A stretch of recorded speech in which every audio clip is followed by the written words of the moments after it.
Дневна хроника на почеток на овој дневник смрт под неразјаснети околности. Утрово во сопствениот дом пронајден е мртов 62 годишен штипјанец со видливи повреди во пределот на главата. Полицијата работи на случајот. 62 годишен штипјанец утрово е пронајден мртов во сопствената куќа. На телото на починатиот штипјанец лекарите од итната медицинска помош констатирале повреди во пределот на главата.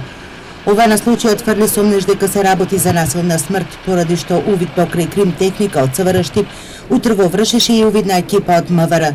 Случајот во полицијата го пријавила соседка. Утринава во 7 часот и 45 минути во полициската станица во Штип пријавено е дека во куќа на улицата Сутјеска пронајдено е безживотното тело на маж на возраст од 62 години. Од извршениот преглед на телото на починатиот, констатирани се видливи повреди, особено во пределот на главата. Се преземаат мерки и активности за целосно расчистување на случајот. Починатиот Трајко Б бил корисник на социјална парична помош и татко на 2 деца. Соседите велат дека бил мирен човек. Го познававте ли човек? Да, многу добар човек беше, фин, ко поминеше се, добар ден, здраво, како сте? Работеше некаде? Да, во такси возеше он. Кога разбравте за ова? Ами, прегиска.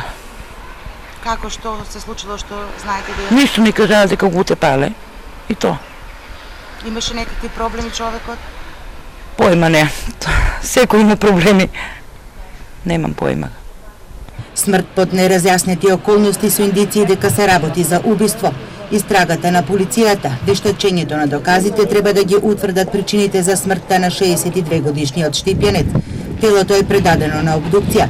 Пред една недела семејна расправја во Кучани заврши трагично. Кучанец со нож до смрт ја избоде сопругата и се фрли од покривот на куќа.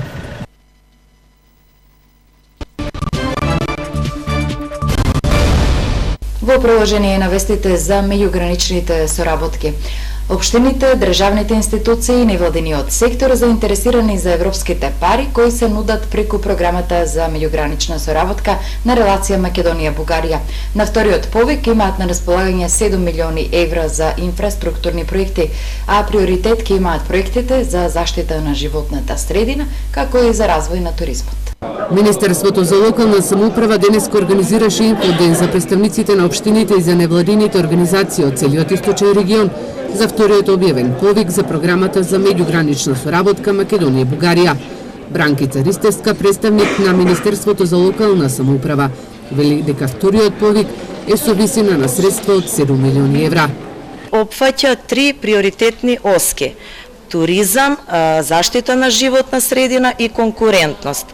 Она што би сакала да го нагласам е дека оние индикатори кои што не беа исполнети по програмава или имаме помала исполнетост по истите, како што се заштита на животна средина и туризам, ќе бидат по приоритетни при овој повик. Ристевска истакна дека Интерек ИПА програмата, или позната како програма за меѓугранична соработка Македонија-Бугарија, е една од најуспешните кои се реализираат од страна на општините и на невладините организации. Затоа денеска во Штип имаше голем интерес за организираниот инфоден.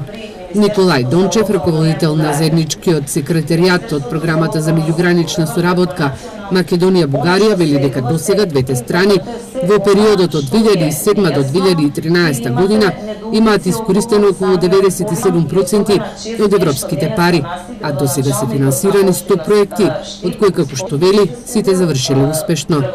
И најбитниот елемент во секој еден од проектите Најважен сегмент во секој од проектите е прекограничниот ефект без разлика дали станува збор за инвестиционен или мек проект. Проектните партнери мора од двете страни на границата да си ги усогласат своите заеднички ефекти и заедничката полза. Најчесто се спроведуваат преку решавање на слични или на заеднички проблеми. Штипскиот градачник Гаго Бочварски денеска го отвори инфоденот, со што во своето обраќање истакна дека оваа програма е од особено значење и за двете земји. Како општина Штип аплицираме, активно учествуваме и соработуваме многу со бугарските општини. Имаме одлична соработка и надвор од овој проект со општината Гоце Делчев, а во делот на овој повик ќе аплицираме со 2 проекти. Едниот проект е реконструкција целосна на клонот Пчелка од градинката, дел од градинката Вера Циривири, во кое што целосно ќе ја замениме фасадата, ќе замениме начинот на загревање, со што ќе добиеме енергетски ефикасен објект и ќе аплицираме со уште еден проект за заштита од пожари, што значи ќе аплицираме за добивање на противпожарно возило и целата опрема која што е потребна да ги заштитиме граѓаните од вакви елементарни непогоди. Двата проекти со кои општина Штип ќе аплицира се во вредност од околу 500.000 евра. Судското рочиште за домот за стари лица во Штип никако да почне. Повторно е одложено. Овој пат на испитното рочиште во Штипскиот суд не дојде представник на градежната фирма која го градеше домот во кој требаше да бидат сместени 100 пензионери. Повторно одложен судскиот процес во Штипскиот основен суд за изградба на домот за стари лица, кој што се наоѓа во непосредна близина на касарната Јане Сандански. Бранителот на Сдруженијето на пензионери на општините Штип и Карбинци, Маријан Михов, вели дека на ова рочиште требаше судот да ги слушне изјавите на членовите на пензионерите и на представникот на струмичката градежна фирма која го градеше овој голем објект. Обвинението е се работи за кривично дело бесправна оградба, но во интерес на постапката не би коментирал понатаму. Сметам дека се работи за објект од јавен интерес, кој е во интерес на сите граѓани, на пензионерите пред се, и сметам дека судот ќе има разбирање за ова наше видување и ќе биде се во ред. Судењето е одложено заради тоа што представник на градежната фирма не се појави на рочиштето. Моментално е стопирана градбата, имаме предлог да се поднесе до судот за да се покрие, барем само да се покрие објектот, но во тека тоа судска постапка и ќе видиме како ќе одлучи судот. Судското рочиште за Штипскиот дом за стари лица е одложено за 27 февруари, а во овој објект требаше да се сместат околу 100 пензионери, а се инвестирани околу 600.000 евра средства на Сдруженијето на пензионери.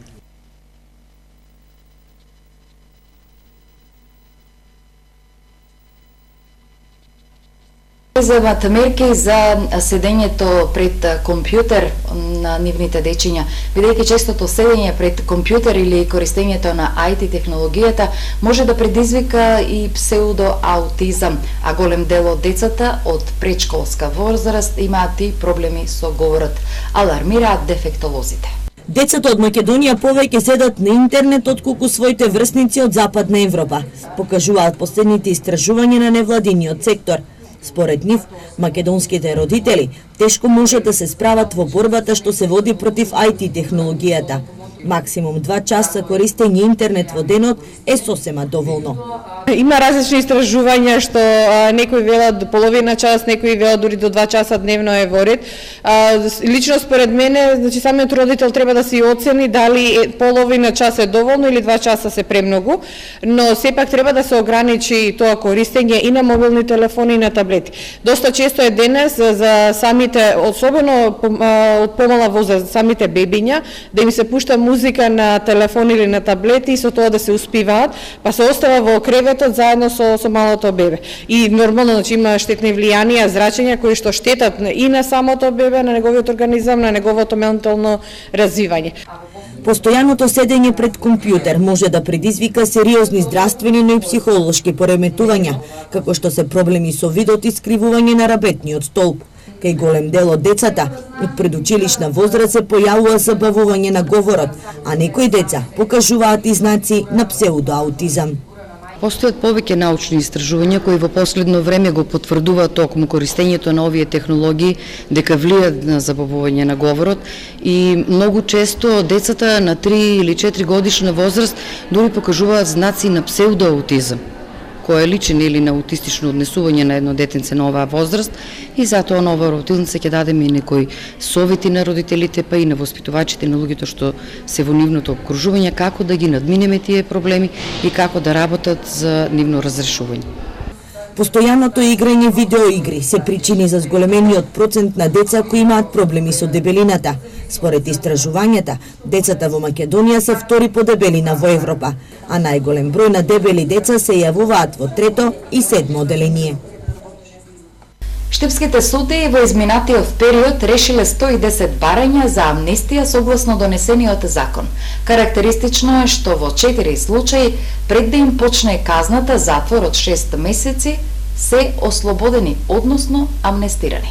Во Штипскиот основен суд доставени се 110 барања за амнестија на осуденици на кои пресудите им се донесени во овој суд, информираше денеска судијата кривичар и воено портпарол Сашко Ѓоргиев. Од овие 110 барања за истакнување е дека од 4 осудени лица до 6 месечна казна затвор целосно се ослободени од издржувањето на казната затвор, а за останатите барања за амнестија казната затвор е намалена за 30% согласно законот за амнестија. Ѓоргиев потенцира дека сите 110 предмети се решени од страна на судиите, но како што вели, пристигнуваат и нови предмети. Станува збор за предмети кои што не се отпочнали, каде што осудените лица се уште не отпочнале со издржување на казната затвор и тука по барање на нивните бранители, адвокати, односно лично сами овој осудените лица имаат право и можност да поднесуваат барање за амнестија, каде што судот постапува и донесува решение. Ѓоргиев вели дека законот за амнестија не се однесува за лицата кои се осудени на доживотен затвор за кривично дело убиство, полова слобода, полов напад врз малолетник, потоа за кривични дела против државата, човечноста и меѓународното право.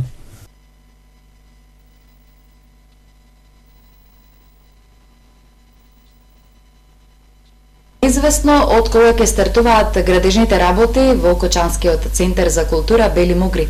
Министерството за култура одобри 13,5 милиони денари за овој објект да го зачува својот автентичен изглед.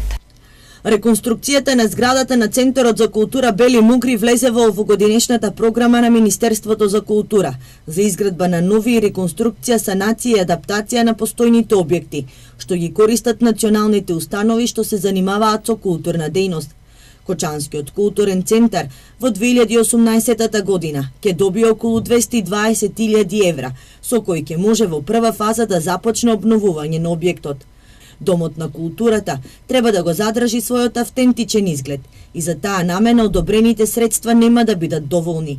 Според најавите, со ребалансот на буџетот веројатно ќе бидат обезбедени дополнителни средства за домот комплетно да биде реконструиран. Последен пат поголем зафат на зградата на Центарот за култура во Кочани се направени пред околу 8 години, кога беше променета кровната конструкција и се покри една од страничните тераси. Најави за обновување на фасадата и на внатрешноста имаше и на почетокот на минатата година, но тогашното Министерство за култура не даде информации зошто парите не беа префрлени и не започнаа градежните работи. 34 годишен штипенец заработи кривична пријава за разбойништво. Ограбил 78 годишна старица во влез во зграда, која притоа паднала и се здобила со повреди пошто завршила во болница. Во паричникот имала 10.400 денари.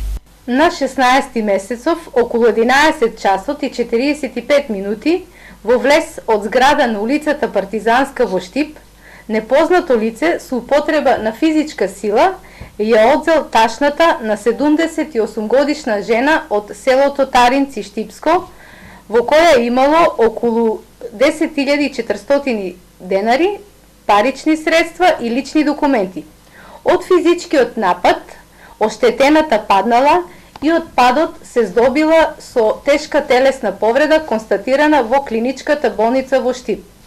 По преземени мерки и активности од страна на полициски службеници, утврдено е дека се работи за 34 годишното лице со иницијали ДЖС од Штип. Од полицијата е следнава вест. Доќаните во центарот на градот на мета на арамијата. Од секторот за внатрешни работи Штип информираат за 2 грабежи, и тоа во бутик и во оптика во централното градско подрачје. Кратците причиниле штета која дополнително ќе се утврдува. Инаку минатата недела арамии се обидоа да извршат грабеж во менувачница лоцирана на мини плоштадот во центарот на градот. По неуспешниот обид да влезат внатре предизвикаа пожар, пошто освен за полицијата работа имаше и за пожарникарите. Полицијата се уште трага по сторителите.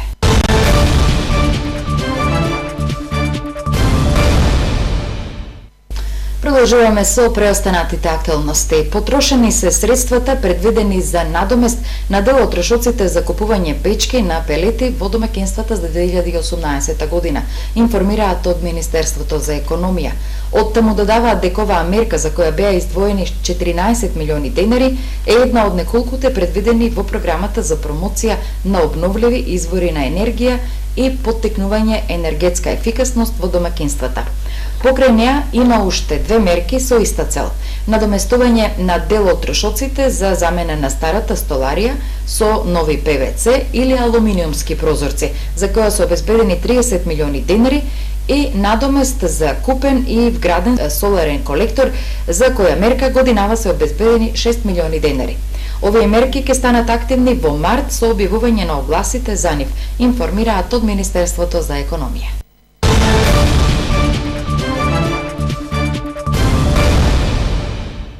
Во Штип отворена патувачката изложба Ана Франк, чија животна судбина е представена на 39 изложбени панели кои сведочат за животот на малото девојче и прогонуваните еврејски семејства, меѓу кои и незиното во Втората светска војна.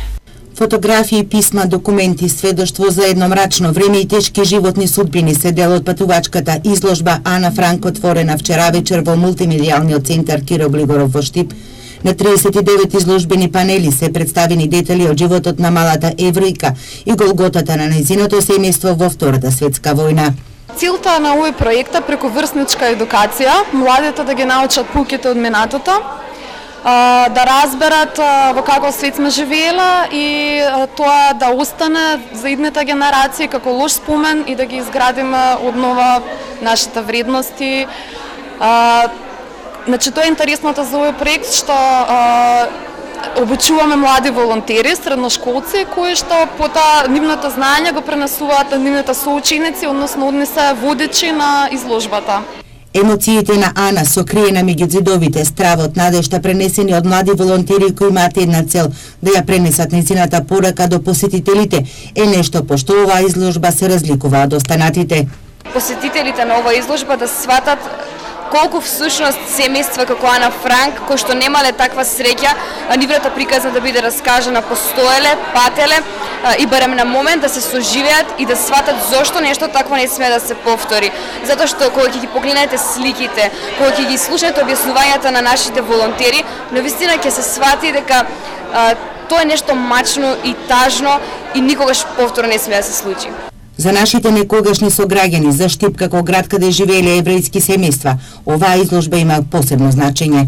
Изложбата е важна поради тоа што преку неа се соочуваме со бројни детали за животот на оваа млада еврејка, која што била дел од милионите жртви на масовно и систематско прогонување и убивање на околу 6 милиони евреи во текот на Втората светска војна. Но дури и во тие тешки мигови, кога владеел очај и страф заради најтемниот прогон, Ана Франк одбивала да се предаде и кај неа владеела силната желба да продолжи со животот. Нејзиниот дневник е инспирација затоа што представува уште една потврда за тоа дека надежта и храброста се најголемиот триумф на човештвото. Изложбата Ана Франк е отворена во Македонија во рамки на проектот Историја, повест, лекции за денес, а организатори на изложбата се Младинскиот образовен форум и куќата на Ана Франк од Амстердам.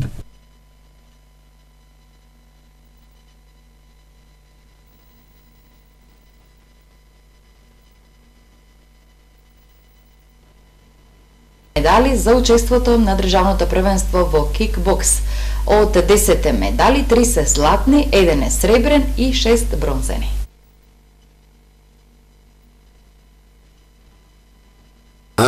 Ова се асовите на карате клубот Лидер, кој на државниот кикбокс првенство, кој се одржа на 17 февруари 2018 година, го освоја првото место и се закитија со златни медали. Тренирам 2 години и ова ми представува најголем успех. Имам повеќе освоени медали, ова ми е втори златен медал.